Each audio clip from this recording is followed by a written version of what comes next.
The walls may be finally closing in around the Feeding Our Future scandal. One of the key figures in the massive Minnesota fraud scheme is reportedly singing like a karaoke machine at 2 a.m. after 3 margaritas. And suddenly Ilhan Omar is probably stress ordering antacids tonight. And if you were involved in stealing pandemic money, Dr. Oz has a message for you. Maybe don't unpack for the weekend. I'm telling you, if you're a fraudster, do not walk away from this press conference. Run. Because we are coming after you. We have lots of weapons to be able to use in order to accomplish that. If you hear a knock at the door before sunrise, it's probably not Amazon. Plus, it's finally happening. The day President Trump has been waiting for. A new Federal Reserve chair is stepping into the spotlight, and Trump was basically a proud dad today. I expect he will go down as one of the truly great chairmen of the Federal Reserves that we've ever had. Easy there, Mr. President. The guy hasn't even found the office coffee machine yet, but Trump clearly thinks he found his economic Tom Brady. And wait until you see the comedic moment that happened right after. It's peak Trump. Hit that like button, share the show with your friends and family, and if you're new here, welcome aboard. Glad to have you with us. Let's begin with some breaking news. Tulsi Gabbard is resigning from her post as Director of National Intelligence, and the reason is absolutely heartbreaking. Tulsi Gabbard is resigning effective June 30th because of her husband's recent diagnosis of an aggressive form of bone cancer. Our thoughts, of course, are with Ms. Gabbard and her family, Director Gabbard and her husband, Abraham. She said that Abraham has been her rock since they've been married, and she submitted her resignation letter to the president and 2 members of the senior staff, announcing that her last day would be June 30th because of this diagnosis of her husband's bone cancer. Unfortunately, this is something that Gabbard says that she cannot continue to manage doing 2 jobs at that time. So she will continue serving in the role of the Director of National Intelligence, overseeing the CIA, National Security Council, other agencies, but will leave June 30th because of this tragic news.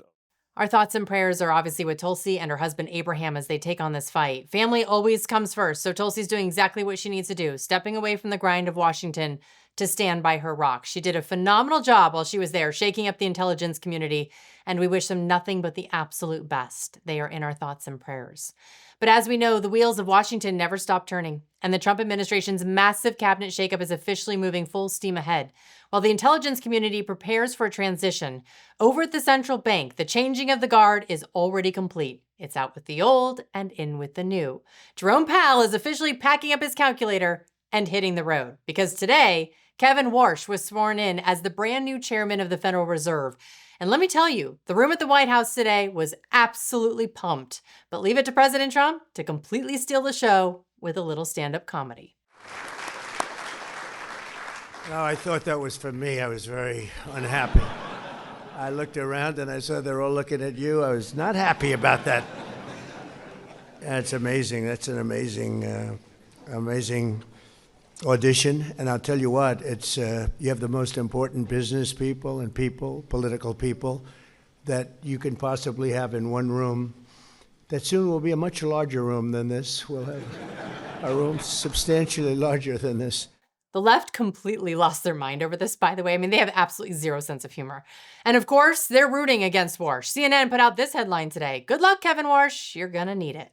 They just can't stand to see a guy succeed. But despite the left's constant negativity, Warsh is incredibly optimistic. I believe, Mr. President, these years can bring unmatched prosperity that will raise living standards for Americans from all walks of life. And the Fed has something to do with it. Our mandate at the Fed is to promote price stability and maximum employment. When we pursue those aims with wisdom and clarity, independence and resolve, inflation can be lower, growth stronger, real take-home pay higher, and America can be more prosperous. And no less important, America's place in the world more secure. Lower inflation, stronger growth, and actual take-home pay. The horror! No wonder the mainstream media is panicking. They spent years trying to convince you that a bad economy is somehow good for you. And now we've got a guy who wants your paycheck to actually mean something again. And you want to talk about an immediate return on investment? Wall Street was watching the swearing in like a hawk. Trump walked into the podium, checked his phone, and delivered some live breaking good news right to the chairman.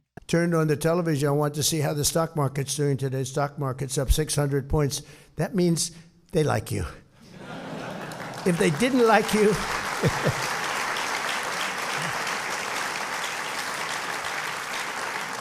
it's actually up to 50,702. So that's as of about 12 minutes ago. Now, who knows? But I think it can only go up. Up 600 points before the guy even sits in his new office chair. The Dow is cruising past 50,000. It's like a new head coach walking into the stadium and the team instantly scores a touchdown on the first play. Wall Street looks at Warsh and says, yeah, we'll take that. And Trump isn't exactly lowering expectations for his new financial quarterback. Before the ink was even dry on the oath, the president set the bar sky high. I expect he will go down as one of the truly great chairmen of the Federal Reserves that we've ever had. I really believe that. I think he's got abilities that very few people have. Covers a lot of territory, and he's respected by everybody, and that's so important in that position. Congratulations to Kevin and to his wonderful wife. No pressure, Kevin. Just go save the entire global economy before lunch. But honestly, we should all be rooting for him because when the economy wins, America wins. It's pretty simple. Now, while Trump is talking about rebuilding the economy, Democrats in Minnesota apparently treated taxpayer money like it was Monopoly cash at a bachelor party. If you want a masterclass in how to absolutely torch a state budget, look no further than Minnesota, where governor and the squad oversaw what's turning into the Super Bowl of pandemic fraud. And the federal government is finally showing up with receipts. Authorities pulled back the curtain on a sprawling corruption scheme tied to pandemic spending. Millions and millions of taxpayer dollars allegedly disappearing. Let's start with Aimee Bock. She was just convicted yesterday. She's the convicted kingpin of one of the largest pandemic scams in American history, the infamous Feeding Our Future scandal. Federal prosecutors say she pulled the strings on a program meant to feed low-income children, but instead, she billed taxpayers for hundreds of millions for phantom meals. Well, justice finally caught up with her. This morning, the ringleader of the $250 million Feeding Our Future fraud scheme in Minnesota was sentenced in federal court to over 40 years in prison, bringing justice to the countless school children and families she had scammed. Out of 79 individuals charged so far with stealing pandemic money in this ring, 65 have now been convicted. But it gets even bigger. Federal officials, including RFK Jr. and J.D. Vance, announced a massive new crackdown. 15 suspects were just hit with federal charges in a separate $90 million tax fraud scheme. Today's arrests represent the largest autism fraud bust in American history. This was not a paperwork error. It was not a technical violation. This was organized threat, organized theft that exploited the most vulnerable children in America, deceived families, stole taxpayer dollars meant to help children with autism access legitimate care and support. Investigators uncovered brazen schemes that billed taxpayers for non-existent services, fraudulent diagnoses, and fake care, while criminals enriched themselves at public expense. And look at how fast this program blew up under Walz's administration. This was the cost of the Early Intervention and Development Program in 2020. It was $38.1 million. This is what we expected to be paying every year. Instead, this year it hit $442 million. They were just treating the state treasury like an open ATM. And according to the federal task force, this fraud didn't just cost money, it cost a human life. In one of the most horrifying cases charged today, a recipient who needed 24-hour care was supposed to be receiving exactly that through a Minnesota Medicaid benefit program. But he received nothing. No care, no services, nothing for months on end. And then he went quiet. For 2 days, a neighbor tried to check on him, knocking on his apartment door. Nothing.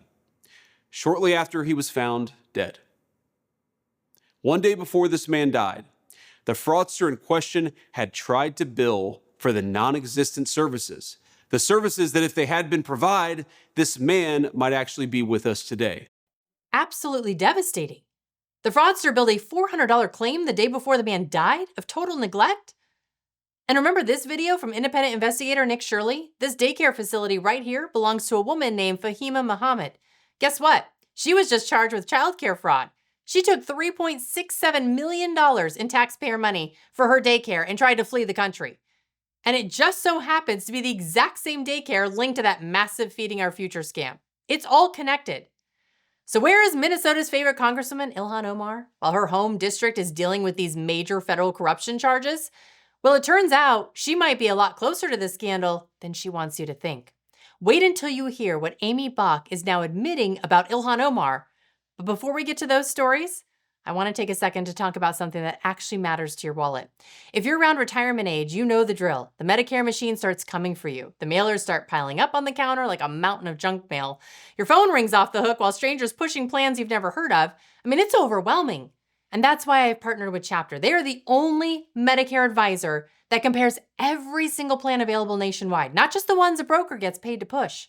They look at your doctors, your prescriptions, and your priorities. Then they're going to match you with a plan that actually works for you. Here's the big difference. Their advisors are salaried. They're not trying to sell you a specific plan to make a buck. They're there to help you make the right decision. If you're already on the best plan, they'll tell you that. If you're not, they're going to help you switch. A call with Chapter is free, and they've helped folks save an average of $1,100 a year on their healthcare costs. So if you're turning 65 or already on Medicare, call Chapter at 833-932-1386. Again, that's 833-932-1386. Now, when you call that specific number, they're going to know that I sent you, and I promise they're going to take really good care of you. Don't let the system play you. Call Chapter and get it right. All right, let's head back to Minnesota, where the woman convicted of running the Feeding Our Future scam had this to say about Ilhan Omar's involvement. You know that Aimee Bock, the head of the Feeding Our Future scandal, she has said that Ilhan Omar was aware. Right. And then you look at Keith Ellison. This guy was literally working with Somali fraudsters to frustrate investigations in return for campaign donation. It's been shown, Charlie. And Tim Walz, you can't tell us that he did not know what was going on right under his nose for 7.5 years. So Aimee Bock says Ilhan was aware. Shocking.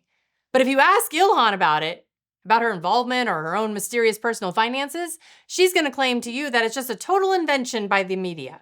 House Republicans looking into the net worth of you and your husband. Are you cooperating with that investigation and providing the documents? There's nobody looking into anything. They're just saying those things to get interviews with you guys. There's nothing really happening. They're saying it's a red flag. He hasn't investigated anything. He hasn't done anything. He hasn't referred me to anybody. He's just saying that so he can get TV interviews because you guys will only talk to them if they say something about me. He just wants TV interviews, right? Because the chairman of the House Oversight Committee has nothing better to do than invent fake investigations just to get a hit on Fox News. Comer basically says she has lost her mind. She's delusional and she knows better. She's trying to say she made a mistake on her financial disclosure form. No one makes a $30 million mistake on your financial disclosure form, especially if you don't have any assets. You know, if you're Donald Trump or some very wealthy person, 30 million might be a rounding error. But for someone who alleges now she has nothing, that's a pretty big rounding error.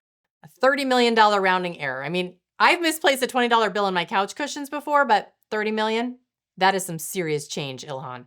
Where does that kind of cash even materialize from? Well, Chairman Comer gave us a pretty clear picture of exactly where the smoke is coming from. Watch this. It all stems around two basic things, the problem she has. First of all, she asked for an earmark for a project that was later proven to be a fraudulent project that was involved in that Somali scam up there. And then secondly, she claimed her assets were huge because of this winery that we know has been shut down that, according to rumors and press reports, was defrauding investors.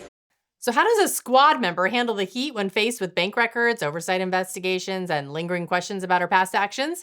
Does she offer transparency? Does she show us the receipts to clear it up? No. She gets defensive and rolls out the old, reliable race card. This is just a made-up lie because you do not investigate someone for 10 years and not come up with anything. So then why do you think it's still being talked about? Because these people are disgusting. They believe in weird, creepy things, and that's why they want to believe in this weird. And that's all I will say. No, definitely. Why do you think, I guess, that you're being targeted then? It's like they're racist, they're xenophobic. I just happen to be Muslim, and I don't think you're allowed to continue from there. But, okay. Oh, okay. Understood. Yeah, I mean, they're just disgusting, bigoted people. And that's all I gotta say. Classic. The race card is so overplayed at this point that the laminate is starting to peel off. Here's a reality check, Ilhan. Americans are not sitting around losing sleep over your religion or your background. Nobody cares. People are upset, though, because every time they turn around, another pile of taxpayer money has just vanished like socks in a dryer. That's the problem. The missing millions are the problem. The mysterious $30 million oopsie on financial disclosures? Problem. The fraud tied to people operating in your political backyard? Also a problem. And maybe, when you're a sitting member of Congress, it's not great optics to sound more emotionally invested in Somalia than the country that's paying your salary. jawaabteedu waxay ahayd dowladda Mareykanka waxay ka qabanaysaa wixii annaga aan dhahno dowladda Mareykanka qabo. Iraayo dad kaleete in annaga ayna dhacaan. Imagine if you're a Republican congressman and you went on television and said, "Don't worry, Russia. I'm inside the American government protecting your interests."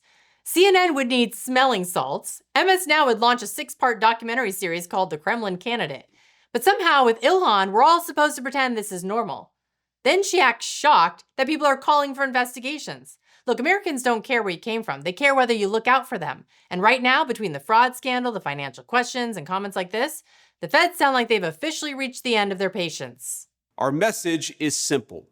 If you're committing fraud, our task force will find you. We'll come after you, and we will not rest until justice is served. I want them to be fearful. I want them to be afraid when they go at night, when they go to bed at night, that when they wake up at 6 o'clock in the morning, there might be a federal agent waiting for them. And if they make it to 6:30 every morning, they should say a prayer and give thanks that they've made it another day. Translation, hide the burner phones, delete the group chat, and maybe don't answer the door before coffee because the party is officially over. And we're going to leave it there today. Speaking of parties, I hope you all have a wonderful, safe, and relaxing Memorial Day weekend. But most importantly, take a moment to remember what the holiday is actually about. Honoring the Americans who gave everything for this country. Freedom isn't free, and this weekend exists because of them. Now, if you missed my previous video, go check it out right now. Karen Bass gets fact-checked live on CNN, and you can practically hear her campaign tires losing air in real time. It's brutal. Have a great weekend, everybody. Hit that like button, subscribe if you haven't already, and I'll see you back here next week.